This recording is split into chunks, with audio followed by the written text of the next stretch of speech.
Sa gauge cluster ba yan, yung ilaw. Dati nga kulang yan, kulang yan, pundi-pundi yung iba. Natin ayos na, kumana na, pero parang wala naman nagbago. Oh, may bago na naman tayong kakalikutin, mga Honda boys. Kita nyo, madilim dito na sa loob tayo ng AG. Ito yan yung sa gauge cluster ba yan, yung ilaw. Dati nga kulang yan, kulang yan, pundi-pundi yung iba. Ay sorry, hindi pala pundido, yung sa pitan niya kulang lang pala sa pit. Ito yung between 100 to 120, yan. Nakita niyo walang ilaw. Yan. Ganyan daw talaga yan kasi pati sa groups, ganyan din issue nila eh. Ito kaya ako lang gusto palitan kasi hindi pare-pares yung kulay na nandyan. So gusto kong gawing yellow lahat. Kaya pakita ko sa inyo, no, dumating sa Shopee lang to eh. Kaya hanapin ko. Ito na yon, dumating. Ngayon lang din dumating. Yan, meron siyang twist knob ba yan? Then yellow yung color na kinuha ko. Ewan ko kung may pagkakaiba yan. Amber sana kaso wala eh. Parang malapit sa stock. Ito na yung pinakamalapit. Ayoko naman na ibang kulay. Bumili rin ako ng blue kaso hindi ko rin gusto yung kulay ng blue. Okay na ako sa yellow pero kung may makita akong amber mas maganda. Parang 200 lang to. 180, 12 pieces. So kakabit ko lang dito. Ay babaklasin ko pa pala to. Kaya hindi ko pa nakabit yan. Tanggalin muna natin yan. Tanggal muna ng tornilyo. 4 yan. Kabilaan, kaliwa kanan. Ito medyo madali pang tanggalin to eh. Mahirap yung kable mamaya kasi ang hirap dukutin, ang laki ng kamay ko. Lapad ng kamay ko. 4 yan. Kanto-kanto. Yan, after mabaklas yung 4 na bolts, silahan nyo lang to daan-daan. Yung ano nga pala, gauge bezel ba yun, yung plastic dito. Hindi ko na pinakita kung paano tanggalin. Meron din naman guide sa YouTube noon. Hindi ko lang sure kung may na-upload ako. Ito, silahan nyo lang to daan-daan. Huwag yung biglain kasi baka sira yung kable. Ayan dito. Hirap lang ang guluhan. Gugutin lang yan. Ayan, ganyan din sa kanan. Hindi ko lang mapakita dito kasi wala tayong angulo ata. Check ko nga sa kabila. Ito na yung pinakamalapit. Wala tayong taga-video eh. Ayaw tumulong at busy sa kaka-cellphone. Dito lang, pipindutin nyo lang yun. Yan, tanggal. Hindi lang nakita. Tapos, pwede na ilahin ito dahan-dahan. Ayun, cheese! Cheese whiz! Ito na siya, mga boss. Ito, madali lang din siyang kailangan magaan kamay nyo. Pag mabigat, baka maputol yung may mga ano kasi yan eh, parang plate. Ayan. Yun oh. Palit. Dati na palang naka-LED to. Hindi ko lang alam kung anong kulay. So papalitan ko yan. Wait lang. Kunin natin yung papalit natin. Pero yung iba dyan, bombilya pa. Ito ata. Bombilya. Ito yung sa handbrake eh. Halogen, mainit to. Kaya hinawakan ko sa likod yan. Hindi ko ba't ang init? Papaso ako. Kaya gusto ko siyang gawin LED lahat para hindi mainit. Wala naman siguro masama doon. So ito na yung nugot natin kanina. Mukhang lahat naman siya working. So tanggalin ko to. Baka kulangin ako eh. Kulang ata. Parang 1, 2, 3, 4, 5, 6, 7, 8, 9, 10, 11, 12, 13, 14, 15, 16, 17. 1, 2, 3, 4, 5, 6, 7, 8, 9, 10, 11, 12, 13, 14, 15, 18, 19 pala to. Kulang na kulang ako. Kulang 12 lang binili ko. Anak lang. Pero iba naman dyan kasi hindi naman gumagana ng iba dyan. Or baka hindi ko napalitan yung sa etong dalawang to, signal light to. Bira lang naman, malamang bombilya pa yan. So ito yung bago. Pwede bang hawakan yung sa LED? Pwede siguro. Ayan, nakabit. Dito lang yan, salpak lang dito. Pag sinalpak daw tong ganyan, hindi gumana, baliktarin nyo lang. Kasi yung ginawa ko dati, iba dyan ayaw gumana. Binaliktad ko lang, okay na. Tapos yung pagpihit dito, may forma. Hindi agad siya gumana dati. Tapos yung pinihit ko ng dahan-dahan, gumana din. Medyo sensitive to kaya dapat magaan kamay nyo. Ito mo, ang hirap ipasok. Yun. Iyan, whoops, good na.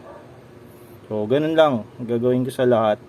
Pero baka itong signal light, hindi ko na tanggalan. Ano ba to? Ano bang bombilya ata to? Oh, bombilya nga. Oh. Hindi ko na galawin siguro yan. Kasi bihira lang naman gamitin yun. Kulang na kasi ako eh.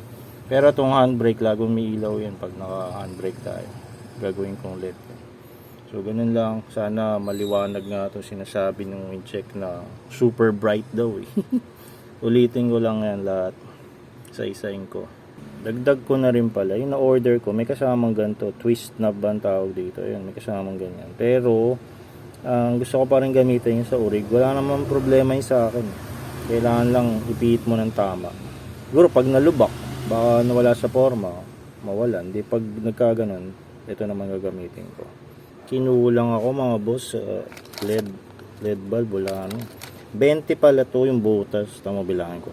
1, 2, 3, 4, 5, 6, 7, 8, 9, 10, 11, 12, 13, 14, 15, 16, 17, 18, 19, 20. Pero yung tatlo, walang twist knob. Kasi ang history nito, pang matic to eh. Itong gauge cluster na to. Baka tinanggal nila yun, hindi na ako makailangan. Ito nga, walang bombilya dito kanina. Baka siguro dapat tanggalin ko na lang din to. Walang bombilya to kanina eh. Kasi nga matic to. Baka umilaw yan. Tapos, ito, itong dalawang signal light, di ko na ginalaw. Kasi wala na tayong LED. Kailangan ko pa ng LED siguro another 8 pieces. 8 pieces. Pero ito baka hindi ko na paganahin to. So, testing ko lang salpa ko. Kasi pag sinalpa ko to, baka mag-ilawan yan dahil nga na-convert na tayo. Ito, dapat siguro tanggalin ko rin to. Ewan ko, check ko na lang kung iilaw to. Pag umilaw to, tanggalin ko to, hindi ko makailangan to. Ito yung check engine. Ito or ito. Kasi mamaya, alam mo kaya. Salpa ko muna. So, ayan, nabalik ko na yung mga LED. Pero hindi ko pa sinalpak na ang todo yung gauge cluster. Testing nga natin to. Di ko pa talaga to nasusubukan. Sana walang pumutok, walang umusok, at sana gumana lahat. Testing. Ay, wala umilaw. Ba't wala umilaw? Ba't wala? Lahat wala. Ano nangyari? So yun na nga, totoong hindi siya umilaw kanina. Hindi planted yun, hindi scripted. So binaba ko na tong wire para mabilis mag troubleshoot. Hirap kasi mag baklas kabit. Ang binago ko lang naman ito, nilagyan ko to ng laman kasi originally walang laman to. So tanggalin natin yan. Balik muna natin dito. Balik ko siya. Tapos ano pa ba yung ibang walang laman? Yun lang ang tandaan ko eh. The rest, pinalitan ko lang naman ng LED. So sana okay na to. O kakabit ko lang to ulit. Abot ba? Hindi ata abot. Kaya ito, second attempt. Dilim uli. Tingnan natin. Kaya yun lang tinanggal ko. Nasa baba. Sana may umilaw na dito. Pag wala, yari tayo. Wala pa din. Putik yan. Ay, meron. Yun. May umilaw. Aso delay. Ayan, meron. Okay. So, nangyari dyan. Mali yung kabit ko ng LED bulb. Mamaya, try ko pa. Baka baliktad. Kasi ganun na experience ko dati, baliktad. So, ayusin natin yun. Ikot-ikot ko lang. Tapos yung pagpihit, dahan-dahan.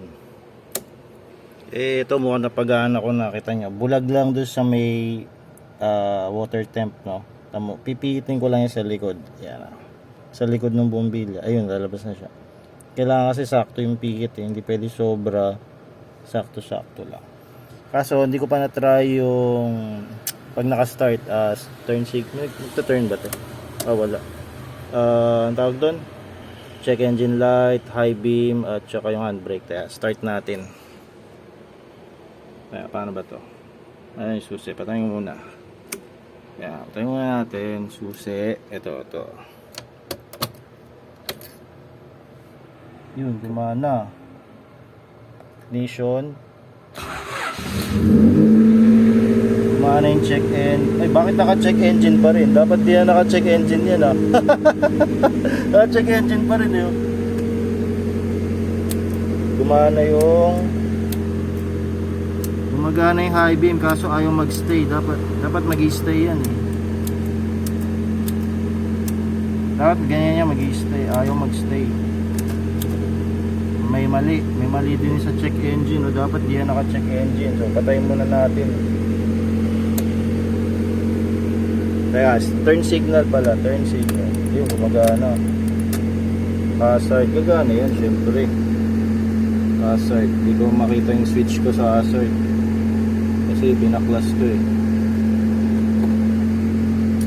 Yung gumagana. So bakit may check engine? Yung bumbilya ko mali. Yari yan kung may nasira. Patay mo natin. So game na, nasalpak ko na. Kanina may check engine. Eto, ignition tayo. Good. Ayun, nawala. Kukwento ko sa inyo mamaya paano nawala yan. Natin. Ayos na. Kumana na pero parang wala naman nagbago. Yung check engine, ayaw niya ng LED bulb. Yung binalik ko yung OEM, gumana. Kasi parang napansin ko, namamatay naman yung check engine, wala talagang fault sa sensors. Pero buhay pa din kasi masyado malakas yung LED. Tapos yung high beam, ayan, high beam, gumagana, nag-stay na. Oh. Kanina wala yan, di ba? Pitik ako ng pitik, ayan. Eto, binalik ko rin sa bombilya, may high beam na ako. Okay naman lahat. Patayin natin to. Hazard ko, nasan ba yung hazard ko? Ayan, gumagana. Pero parang mas madilim pa nga itong LED eh. Ewan ko. Ang habol ko lang naman dyan, hindi mainit. Kasi napakainit niyan yung nahawakan ko to. Yung mga bombilya pa. Halos di ko mahawakan. Ngayon, nahawakan ko na siya. Ayan, nahawakan ko na. Hindi nyo lang kita kasi ayan yung shadow ng kamay ko. So okay na ako dito. Ngayon, yung sabi nila mabilis mapundi yung LED. Ano yun? Yung switch knob, yung turn twist knob, nawawala sa pwesto. Kalikutin nyo lang yun, ibalik nyo lang, okay na yan. Or lagyan nyo ng contact cleaner or ibukan nyo yung mga contact point nya. Uy, ayun, nawala. Ano yun, nawala? Ay, hindi. Handbrake ba yun? Hindi, yung pa pala handbrake. Parang may umilaw kanina. Kita nyo ba yun? Matayin natin. Oop, ayos. So, yun na. Solve na ako dito, yun lang. So, kayo, bahala kayo kung gusto nyo try. Pero, promise, parang wala naman nagbago. Ganun pa rin yung bugan niya eh. Tapos yung 100 to 120 na malabo, nadagdagan pa. Parang 80 to 120 na yung malabo. Ewan ko ba't ganun. May karga naman yan sa likod, may ilaw. Kasi pag pundido yan, blanco talaga yan, walang ilaw. LED na yan nandyan eh. So yun lang mga ka-Honda boys, no? Pero masaya na ako dito at hindi na mainit yung likod. Hindi ko naman nahawakan lagi yan, pero maarte lang ako. Ayoko lang na may mainit, na sobrang init ng mga bombilya. Parang nakakalusaw eh. So yan lang muna. Tulog na ako gabi.